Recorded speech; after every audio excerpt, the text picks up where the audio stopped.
ಕುರ್ಚಿ ಸಿಗದೆ ಕಂಗಾಲಾದ್ರ DCM. KPCC ಅಧ್ಯಕ್ಷ ಸ್ಥಾನಕ್ಕೆ ರಾಜೀನಾಮೆ ಕೊಟ್ರ ಡಿಕೆ. ದೆಹಲಿಯಲ್ಲಿ ಈ ಬಗ್ಗೆ ಸ್ಪಷ್ಟನೆ ಕೊಟ್ಟರು ಡಿಕೆ ಶಿವಕುಮಾರ್. ಎನ್ಸಿಬಿ ಟೈಮ್ಸ್ ಮೀಡಿಯಾಗೆ ಸ್ವಾಗತ. ನಾನು ದರ್ಶನ್ ಹುಣಸೂರು. ಕೆಪಿಸಿಸಿ ಅಧ್ಯಕ್ಷ ಸ್ಥಾನಕ್ಕೆ ಡಿಸಿಎಂ ಡಿಕೆ ಶಿವಕುಮಾರ್ ರಾಜೀನಾಮೆ ಕೊಟ್ಟಿದ್ದಾರಾ ಅನ್ನುವಂಥ ಸುದ್ದಿಗಳು ಇದೀಗ ಹರಿದಾಡ್ತಾ ಇದೆ. ಈ ಬಗ್ಗೆ ದೆಹಲಿಯಲ್ಲಿ ಸುದ್ದಿಗಾರರೊಂದಿಗೆ ಮಾತನಾಡಿದಂಥ ಡಿಸಿಎಂ ಡಿಕೆ ಶಿವಕುಮಾರ್, ನಾನು ಪಕ್ಷದ ಶಿಸ್ತಿನ ಸಿಪಾಯಿ, ಯಾವತ್ತೂ ಕೂಡ ಕಾಂಗ್ರೆಸ್ ಪಕ್ಷಕ್ಕೆ ಬ್ಲಾಕ್ ಮೇಲ್ ಮಾಡುವವನಲ್ಲ. ನಾನು ಹಗಲು ರಾತ್ರಿ ದುಡಿದು ಪಕ್ಷವನ್ನ ಕಟ್ಟಿದ್ದೇನೆ, ಮುಂದೆಯೂ ಕೂಡ ಇದೇ ರೀತಿಯಾಗಿ ಕಟ್ಟುತ್ತೇನೆ ಅಂತ ಹೇಳಿದ್ದಾರೆ. ಡಿಸೆಂಬರ್ ಒಳಗೆ ಕಾಂಗ್ರೆಸ್ ಕಚೇರಿಗೆ ಭೂಪೂಜೆ ಮಾಡಲೇಬೇಕು.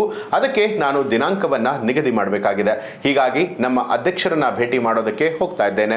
ಡಿಸೆಂಬರ್ ತಿಂಗಳ ಒಳಗಾಗಿ 100 ಕಾಂಗ್ರೆಸ್ ಕಚೇರಿಗಳಿಗೆ ಶಂಕುಸ್ಥಾಪನೆ ಮಾಡಬೇಕಾಗಿದೆ.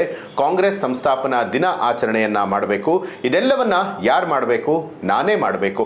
ನಾನು ಯಾಕೆ ರಾಜೀನಾಮೆಯನ್ನ ಕೊಡ್ಲಿ? ಈಗ ಅಂತಹ ಸಂದರ್ಭ ಇಲ್ಲ. ನಾನು ಪಕ್ಷದ ಶಿಸ್ತಿನ ಸಿಪಾಯಿಯಂತೆ ಕೆಲಸ ಮಾಡ್ಕೊಂಡು ಹೋಗ್ತೇನೆ.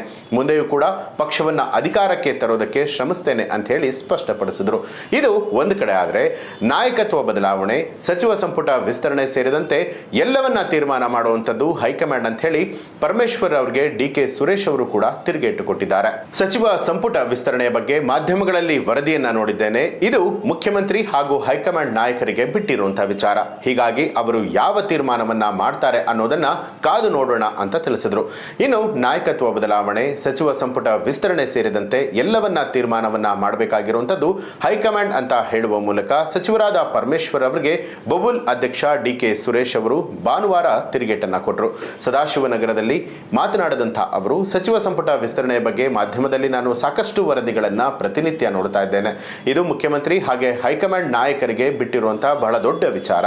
ಹೀಗಾಗಿ ಅವರು ಯಾವ ತೀರ್ಮಾನ ಮಾಡ್ತಾರೆ ಅದು ಬಹಳನೇ ಮುಖ್ಯ ಆಗುತ್ತೆ.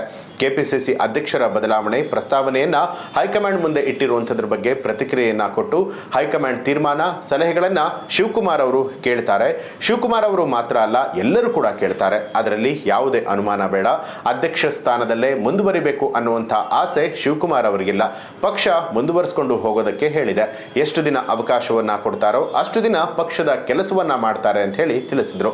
ಇನ್ನು ಬಿಹಾರ ಚುನಾವಣೆಯ ಕುರಿತು ಮಾತನಾಡಿ, ಪ್ರಜಾಪ್ರಭುತ್ವ ವ್ಯವಸ್ಥೆಯಲ್ಲಿ ಗೆಲುವು ಸೋಲು ಎರಡೂ ಕೂಡ ಇದ್ದಿದೆ. ಬಿಹಾರದಲ್ಲಿ ಚುನಾವಣೆಗೂ ಮುನ್ನ ಎನ್ಡಿಎ ಸರ್ಕಾರ ಕರ್ನಾಟಕ ಗ್ಯಾರಂಟಿ ಯೋಜನೆಗಳ ಮಾದರಿಯನ್ನ ಅನುಷ್ಠಾನ ಮಾಡಿತ್ತು. ಹೀಗಾಗಿ ಮಹಿಳಾ ಮತದಾರರು ಎನ್ಡಿಎ ಪರ ಒಲವನ್ನ ತೋರಿದ್ರು. 10,000 ರೂಪಾಯಿ ಒಟ್ಟಿಗೆ ಮಹಿಳೆಯರ ಖಾತೆಗೆ ಹಾಕಿದ ಪರಿಣಾಮ, ಹಾಗೆ ಚುನಾವಣೆಗೂ ಮುನ್ನ 47 ಲಕ್ಷ ಮತಗಳನ್ನ ಮತಪಟ್ಟಿಯಿಂದ ಕಿತ್ತು ಹಾಕಿದ್ದು ಇದಕ್ಕೆ ಪ್ರಮುಖ ಕಾರಣ. ಜನ ತೀರ್ಪನ್ನ ಕೊಟ್ಟಿದ್ದಾರೆ, ಅದನ್ನ ಸ್ವಾಗತ ಮಾಡ್ತೇವೆ. ನಮ್ಮ ಪಕ್ಷಕ್ಕೆ ಸೋಲು ಗೆಲುವು ಹೊಸದಲ್ಲ. ವಿರೋಧ ಪಕ್ಷವಾಗಿ ಕೆಲಸವನ್ನ ಮಾಡುತ್ತಾ ಪಕ್ಷದ ಸಂಘಟನೆಯನ್ನ ಮಾಡ್ತೇವೆ ಅಂತ ತಿಳಿಸಿದ್ರು. ಇನ್ನು ಡಿಕೆ ಶಿವಕುಮಾರ್ ಅವರ ಕುರಿತಾದ ಈ ಒಂದು ವಿಚಾರ ಹಾಗೆ ರಾಜ್ಯದಲ್ಲಿ ನಡೀತಾ ಇರುವಂತಹ ಕುರ್ಚಿಯ ಗುದ್ದಾಟದ ಸಂಬಂಧವಾಗಿ ನಿಮಗೆ ಏನ್ ಅನ್ಸುತ್ತೆ ಅನ್ನೋದನ್ನ ಕಮೆಂಟ್ ಮಾಡಿ. ಹಾಗೆ ನೀವಿನ್ನೂ ಕೂಡ ನಮ್ಮ ಚಾನಲ್ ಅನ್ನ ಸಬ್ಸ್ಕ್ರೈಬ್ ಮಾಡಿಲ್ಲ ಅನ್ನುವಂಥದ್ದಾದ್ರೆ ಈಗಲೇ ಎನ್ಸಿಬಿ ಟೈಮ್ಸ್ ಮೀಡಿಯಾ ಚಾನಲ್ ಅನ್ನ ಸಬ್ಸ್ಕ್ರೈಬ್ ಮಾಡಿ, ಬೆಲ್ ಐಕಾನ್ ಒತ್ತಿ.